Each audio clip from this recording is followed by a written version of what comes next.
Good morning, Sangha. As I sit here staring at an empty room beside our marvelous tech team and a friend who has come to share with us today, listen today, I can actually see in my mind's eye some of you who traditionally sit in the same place most of the time, and who I look to because of your eyes. I see Robert and Nathan sitting in the second row right over here. I see Ellen and Peter sitting back there against the wall. Michael and Jen sitting on the other side. Elise and Shane sitting right up here. Kat and Alize sitting right up here. Yangsu sitting in his chair right over here. The people who typically sit in the same places, and I recall them and I can see you today as I sit here. And I am grateful for you, and I am grateful for everyone who has joined us today for this Dharma talk. And we will begin today on page 7, reciting the 3 refuges. So if you could turn in your books to page 7, we will begin with the refuges.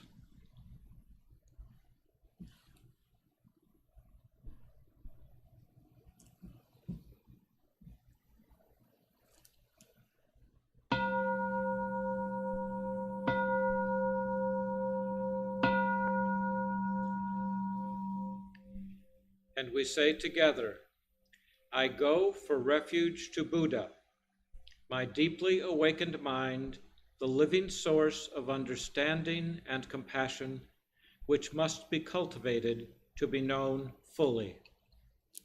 I go for refuge to Dharma, the path of mindful living, leading to healing, joy, and enlightenment, the way of peace, which must be cultivated to be known fully. I go for refuge to the Sangha, the loving and supportive community of practice, realizing harmony, awareness, and liberation, which must be cultivated to be known fully. I am aware that the 3 jewels are within my heart. I vow to realize them. I vow to understand living beings and their suffering.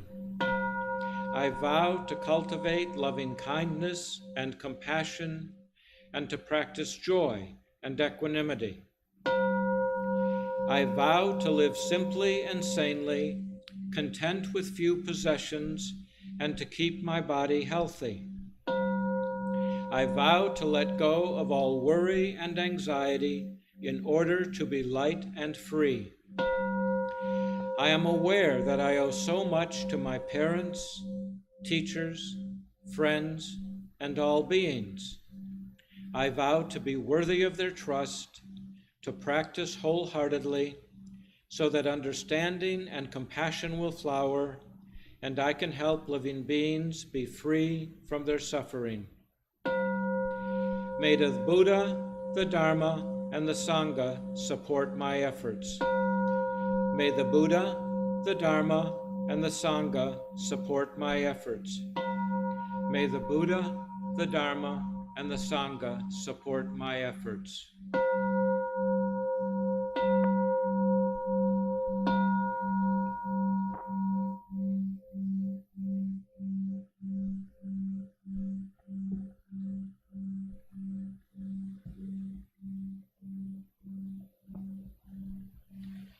Now, if you will turn to the next page, page 8, we will do the Heart Sutra.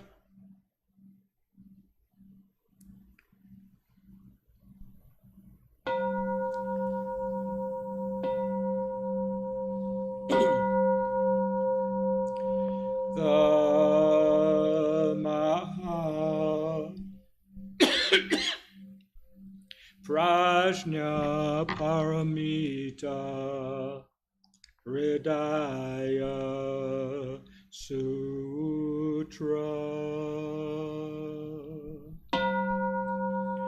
The Bodhisattva of great compassion, from the deep practice of Prajna Paramita, perceived the emptiness of all five skandhas and delivered all beings from their suffering.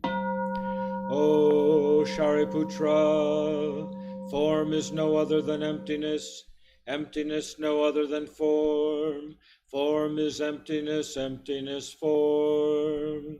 The same is true of feeling, thought, impulse, and consciousness.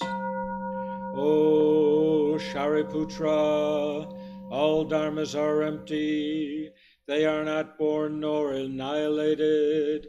They are not defiled nor immaculate. They do not increase nor decrease. So in emptiness, no form, no feeling, no thought, no impulse, no consciousness. No eye, ear, nose, tongue, body, mind, no form, sound, smell, taste, touch, or objects of mind, no realm of sight, no realm of consciousness, no ignorance, nor extinction of ignorance, no old age and death, nor extinction of them, no suffering, no cause of suffering, no cease from suffering, no path to lead out of suffering, no knowledge, no attainment, no realization, for there is nothing to attain. The Bodhisattva holds on to nothing but Prajna Paramita. Therefore, the mind is clear of any delusive hindrance. Without hindrance, there is no fear. Away from all perverted views, one reaches final nirvana. All Buddhas of past, present, and future, through faith in Prajna Paramita, attain to the highest perfect enlightenment. Know then the Prajna Paramita is the great Dharani, the radiant peerless mantram, the utmost supreme mantram, which is capable of allaying all pain. This is true beyond all doubt. Proclaim now the highest wisdom, the Prajna Paramita. Gate, gate, Paragate, Parasamgate, Bodhisvaha. Gate, Gate, Paragate, Parasamgate, Bodhisvaha. Gate, Gate, Paragate, Parasamgate, Bodhisvaha. The Maha Prajna Paramita Hridaya Sutra.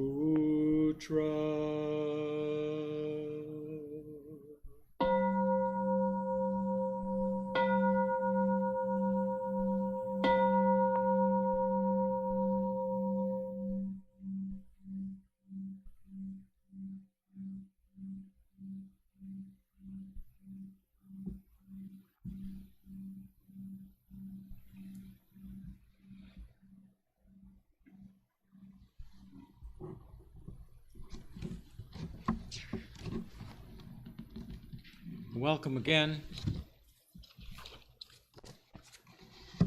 We've had people watching the Dharma talks that we see in the chats from quite a distance, and we're thankful for you. We're grateful that you're joining us this morning. All Sangha members, as usual, we're very grateful. I bow to you for just taking the time to be with us for the Dharma talk today.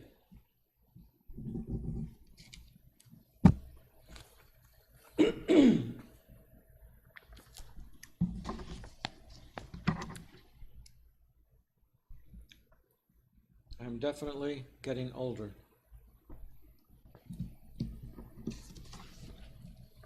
So, within the next couple days, hopefully, all of you will cast a vote for the President of these United States, along with a plethora of other positions that we vote on every few years.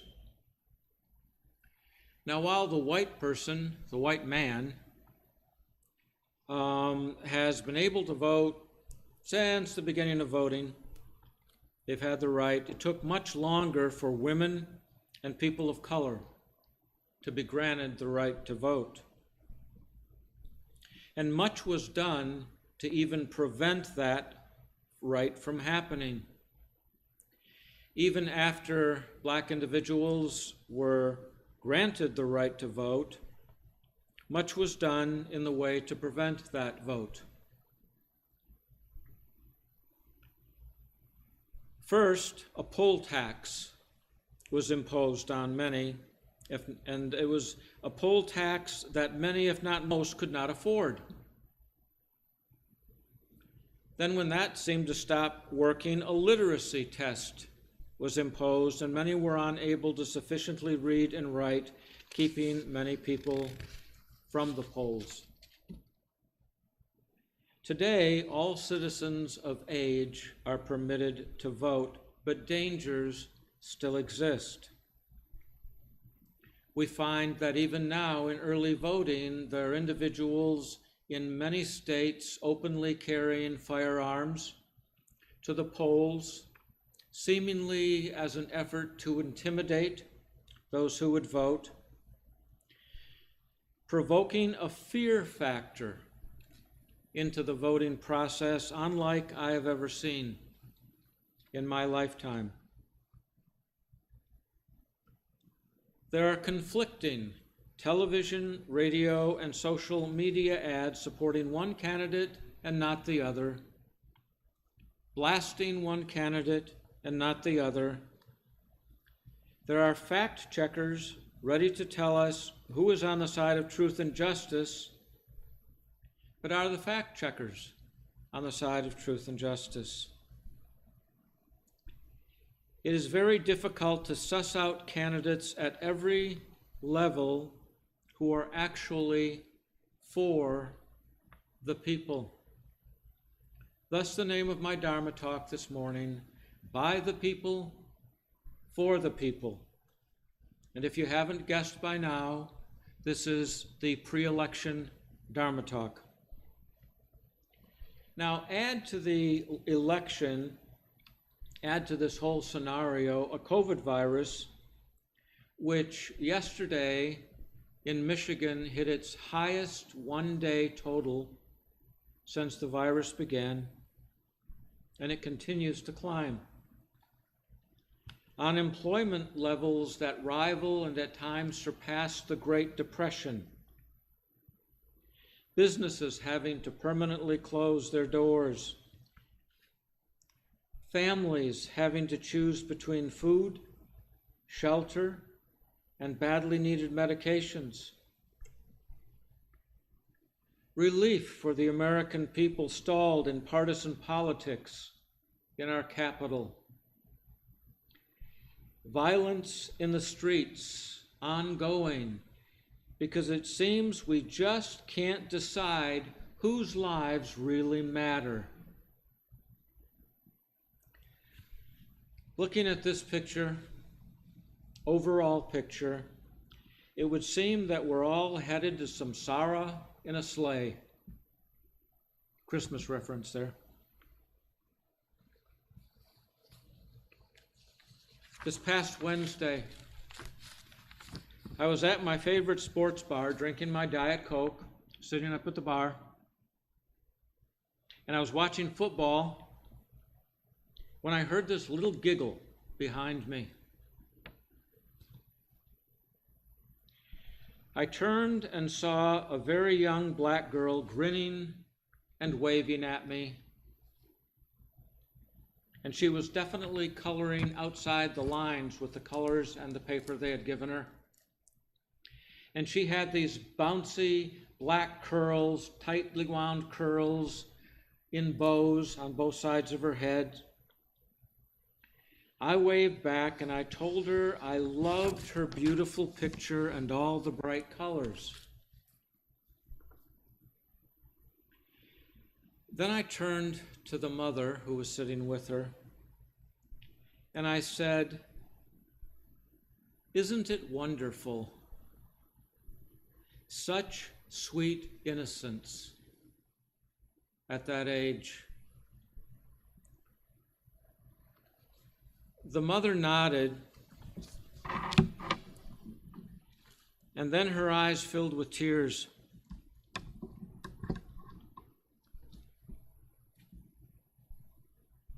I got down off my bar stool and I asked if I could just sit, and she nodded. And I told her I hoped that my statement hadn't offended her in any way. And she said, "No, I'm just afraid that her innocence won't last very long." Then proceeded to tell me of her younger brother and uncle who had both been murdered in the past 3 years. And then we both just sat there for a few moments and cried silently. The girl just continued to color.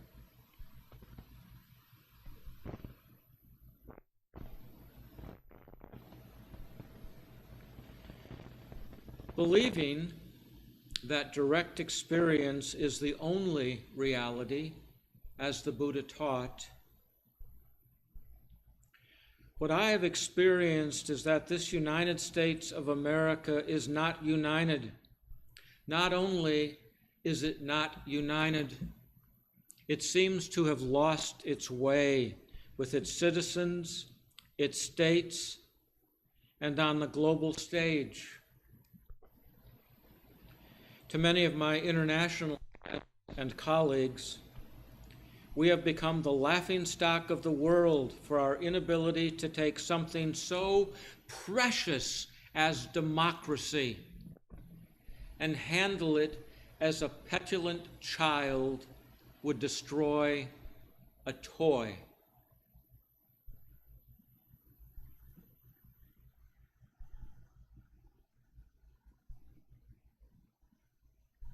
Many years ago, in a television show that I really, really enjoyed, and was sad that they took it off only after maybe 2 seasons. It was called The Newsroom. And in one clip of The Newsroom, the main actor, Jeff Daniels, who starred in the show, is doing a stage interview with a moderator and a female member of the National Education Association, and on the other side of him, a politician. And in the show, a student from the audience asks, "What makes America the greatest country in the world?" I would like to have that clip played for you right now, but before I do, I would like you to please note, in the spirit of right speech in our noble Eightfold Path, that there is profanity in this clip. I hope I don't get a lot of flack for it, but if that would offend you in any way, I would ask that you please mute your volume until the end of the clip. And I thank you for doing so. And now we'll play the clip.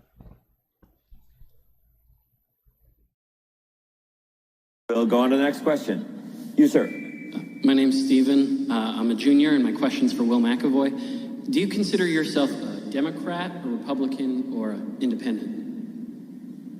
I consider myself a New York Jets fan, Stephen.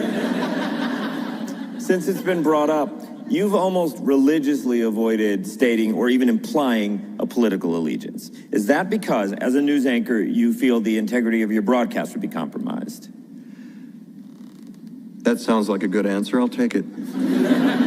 There was a short piece on Vanity Fair's website by Marshall Westbrook, you probably saw it, where he calls you the Jay Leno of news anchors. You're popular because you don't bother anyone. Yeah. How do you feel about that? Jealous of the size of Jay's audience. Are you willing to say here tonight whether you lean right or left? I voted for candidates run by both major parties. Let's move on to the next question. Go ahead. Hi, my name is Jenny. I'm a sophomore, and this is for all three of you. Can you say in one sentence or less what... you know what I mean. Can you say why America is the greatest country in the world? Diversity and opportunity. Lewis? Freedom and freedom. So let's keep it that way. Will? The New York Jets. No, I'm going to hold you to an answer on that. What makes America the greatest country in the world? Well, Lewis and Sharon said it. Diversity and opportunity and freedom and freedom. You don't look satisfied. I want a human moment from you. What about the people? Why is America Not the greatest country in the world, Professor. That's my answer. You're saying... Yes. Let's talk about... Fine. Sharon, the NEA is a loser. Yeah, it accounts for a penny out of our paycheck, but he gets to hit you with it anytime he wants. It doesn't cost money. It costs votes. It costs airtime and column inches. You know why people don't like liberals? Because they lose.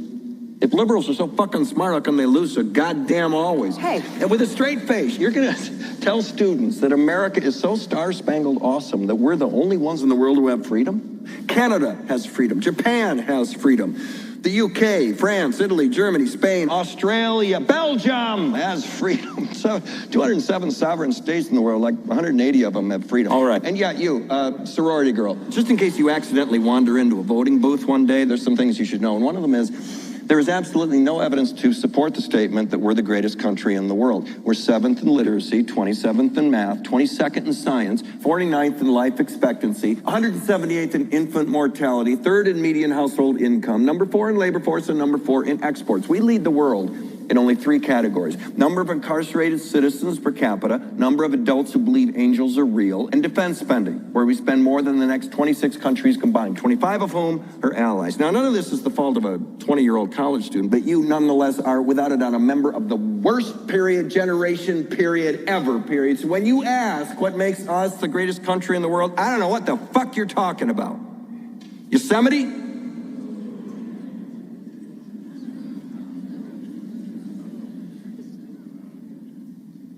Sure used to be. We stood up for what was right. We fought for moral reasons. We passed laws, struck down laws for moral reasons. We waged wars on poverty, not poor people. We sacrificed. We cared about our neighbors. We put our money where our mouths were, and we never beat our chest. We built great big things, made ungodly technological advances, explored the universe, cured diseases, and we cultivated the world's greatest artists and the world's greatest economy. We reached for the stars, acted like men. We aspired to intelligence. We didn't belittle it. It didn't make us feel inferior. We didn't identify ourselves by who we voted for in the last election, and we didn't scare so easy.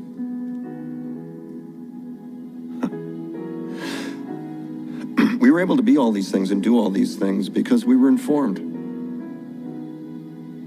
by great men who were revered. First step in solving any problem is recognizing there is one.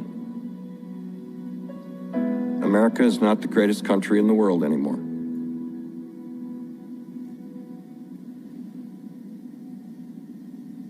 Enough?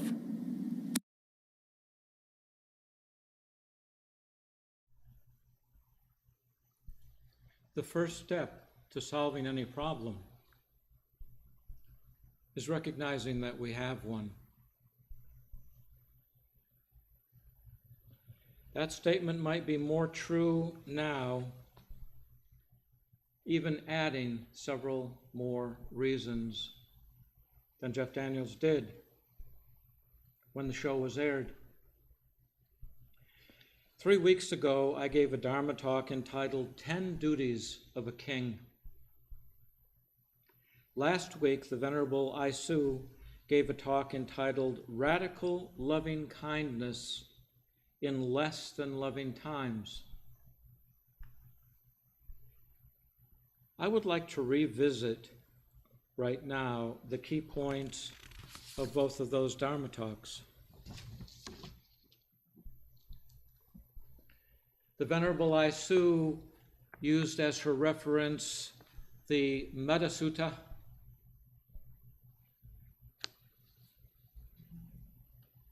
This is what should be done by one who is skilled in goodness and knows the path of peace. Let them be able and upright. Are you able and upright? Straightforward and gentle in speech, humble and not conceited, contented and easily satisfied, unburdened with duties and frugal in their ways. Does that describe us today? Peaceful and calm and wise and skillful, not proud or demanding in nature, let them not do the slightest thing that the wise would later reprove. Do any of you struggle with that beside me? I remember before I became ordained, meeting with my teacher. And during the conversation, he said, Koe, you are one of the most intelligent people that I've known, that I've had the privilege of meeting.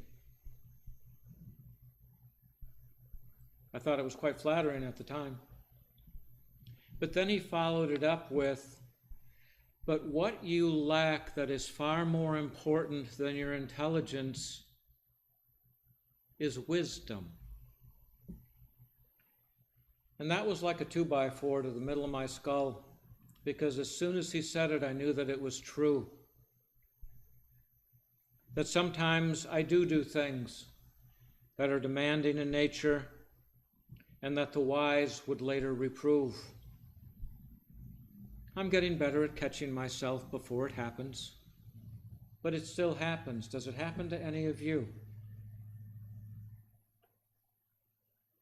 Let none deceive another or despise any being in any state.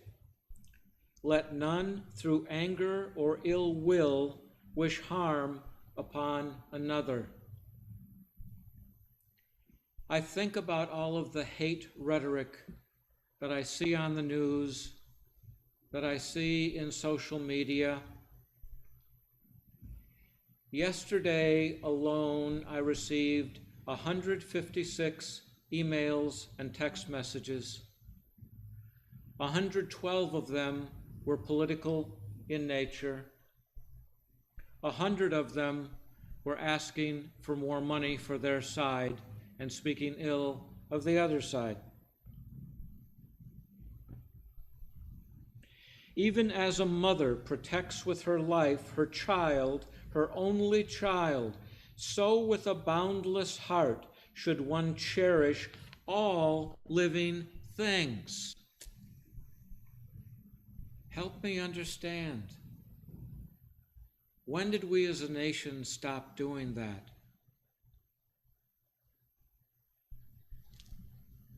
I was checking my emails before I came in, and my cousin had sent out an email,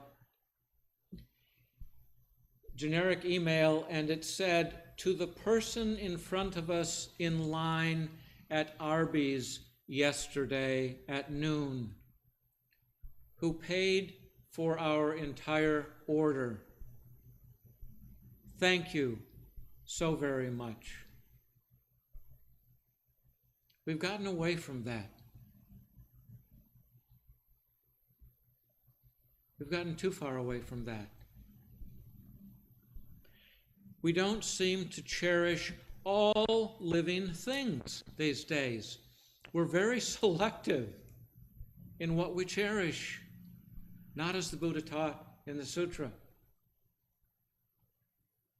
So with a boundless heart, one should cherish all living things. Freed from hatred and ill will.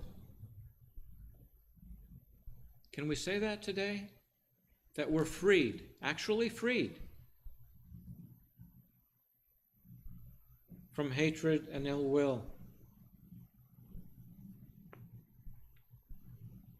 This sutra ends by not holding to fixed views. See, that's something we do. We have a tendency in our country, I think in the world, especially in organized religion, through dogma, to reduce things to a matter of right, wrong, good, bad, black, white, yes and no. And as soon as we do that, we automatically increase our suffering, and then through karma, which always ripples outward, we create suffering beyond that moment in areas we're not even aware. Not holding to fixed views, the pure-hearted one, having clarity of vision, being freed from all sense desires, is not born again into this world, which indicates that what awaits them is nirvana. Now, I don't know about you, but I'm very, very far from being a perfect human being. I make mistakes on a daily basis. Most of the people in my life make mistakes on a daily basis, and what we tell each other to support each other is that it is not about perfection, it is about direction. Which direction are you headed in? Are you headed toward what the sutra is indicating? Or knowing we are all fallible human beings, are you headed in the opposite direction, harboring anger? And I've talked in many Dharma talks about anger being the piece of coal, hot burning coal, that you hold in your hand, hoping that the other person will get burned. You suffer when you hold on to your anger and ill will. They don't. From the 10 duties of a king: liberality, generosity, charity, and dana, which means giving. Okay, giving to worthy causes. Now, if you haven't already voted, as you prepare in the next couple days to vote, I want you to think about who you're voting for and whether or not they possess these 10 duties of a king. Number 2, a high moral character. Never destroy life, cheat, steal, or exploit others, commit adultery, utter falsehood, and take intoxicating drinks. Sacrificing everything for the good of the people, he must be prepared to give up all personal comfort, name, and fame, and even his life in the interest of the people. Honesty and integrity, he must be free from fear or favor in the discharge of his duties, must be sincere, and must not deceive the public. He must be kind and gentle and possess a genial temperament. He must lead a simple life and should not indulge in a life of luxury. He must have self-control. Freedom from hatred, ill will, enmity. He should bear no grudge against anybody. Nonviolence. Wow, can you imagine that in this world? Nonviolence from a leader, which means not only that he should harm nobody, but also that he should try to promote peace by avoiding and preventing war and everything which involves violence and the destruction of life. Patience, forbearance, tolerance, understanding. He must be able to bear hardships, difficulties, and insults without losing his temper. And finally, non-opposition and non-obstruction. That is to say, he should not oppose the will of the people, should not obstruct any measures that are conducive to the welfare of the people. In other words, he should rule in harmony with his people. Now, I'm using the words of the Buddha out of What the Buddha Taught from Walpola Rahula. And they are all, as you've noticed, in the masculine, but that's no longer true in our day and time. So I'm just used the Buddha's words. When today we have women, multigendered men, all creeds, colors, running for public office. And so this includes anybody in a leadership role. I don't care if it's a Cub Scout leader or a PTA president or the President of the United States of America, Vice President, and so on down the line. Rulers are held to a higher standard.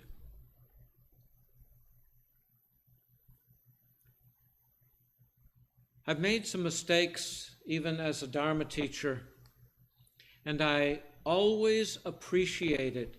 And some of them, while not intentional, were still rather glaring.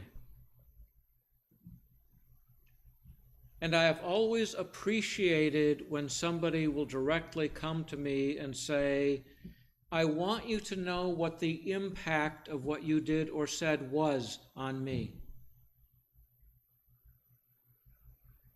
It's very humbling. It's very humbling.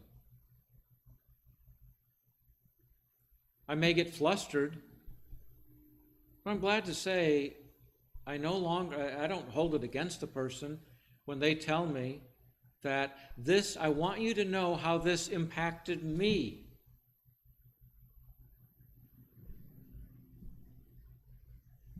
All of you out there know me as a recovering addict, and one of the steps I've been for 36 years now, clean and sober, and in one of the steps is making amends. So the only thing I can do, I can't undo what I did. None of our politicians can undo what they did during this election process. What we're looking for is someone who best meets the criteria mentioned in the sutta that the Venerable Beighley Su presented and the 10 duties of a king that I presented 3 weeks ago. Who best fits in that criteria that the Buddha handed down to us? That's what we're looking for. If you have not voted yet, please do so in whatever fashion works for you. By mail, at your clerk's office, at the polls on Tuesday. Please be mindful in each of your selections, taking into consideration not the people you are voting for, but rather the principles that matter deeply to you. It is necessary that we, as the people, make this an election of values, morals, and principles, not personality.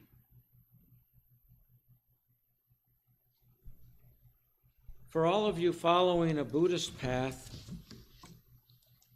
I would like you to consider the vows that you've made, whether they were the precepts, when you received the precepts, when you took the Bodhisattva vows, when you took your Dharma teacher vows, when you took your monk vows, when you took your sannyasin vows, your Dzogchen vows.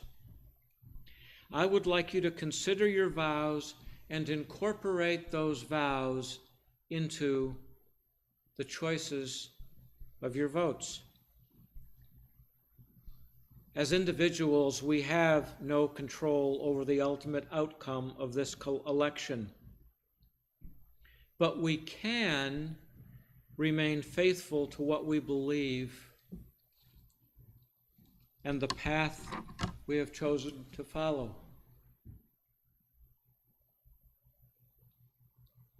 We are not going to hold a formal meditation today.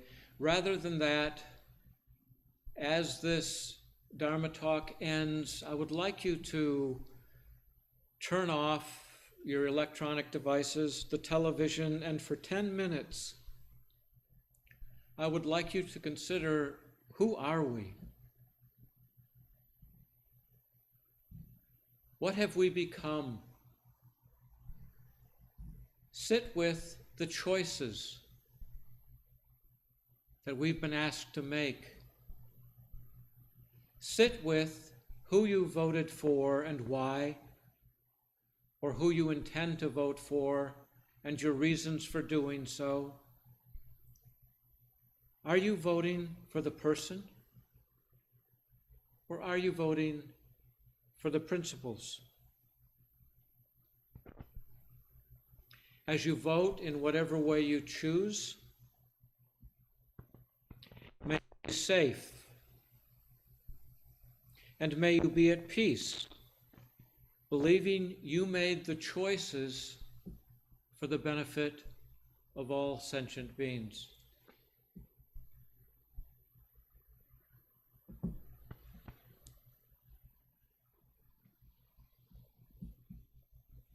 And now we will do our closing gathas.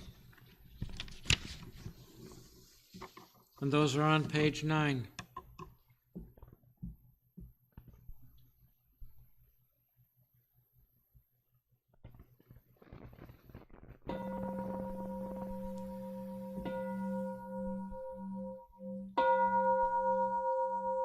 And we say together, for all unskillful action ever committed by me since of old, on account of my beginningless greed, anger, and ignorance, born of my body, mouth, and thoughts, now I atone for them all.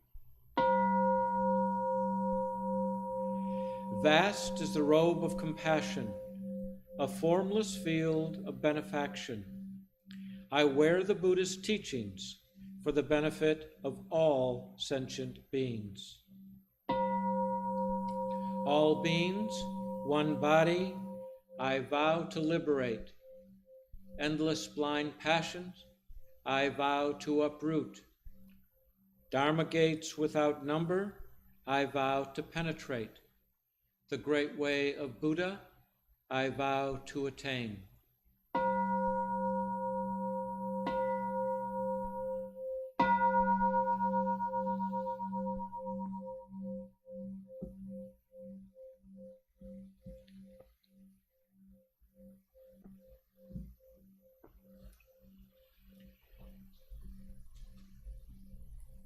And now, thank you very much. I get to see who has been on the radar today. And I'm so grateful for everyone who attended, those who commented or not. Zinag, thank you for being here.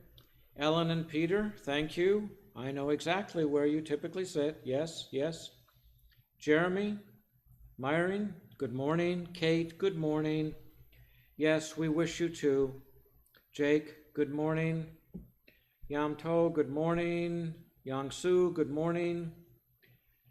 Morgan Lachney, Dr. Lachney says, good morning, Sangha, please vote. The Venerable Isu says, good morning, Sangha. And Chris Schindler says, good morning, Sangha. And Z, thank you so much. Thank you. Yes, the video clip was very powerful. Like I said, I hope that none of you were offended by the language. Was it necessary? No. Did it make a strong point? Yes, it did, but thank you. And Yang-Su, thank you so much. I appreciate all of you for being here today.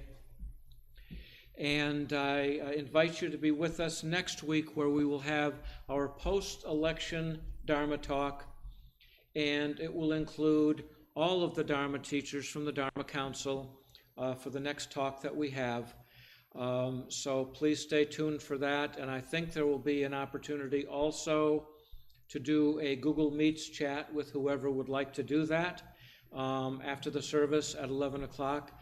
So we invite you to look at the newsletter or the alerts that are put out, and make sure, if you want to participate, that you have that entry number to the Google Meets, and then next Thursday we will incorporate that into our Dharma talk.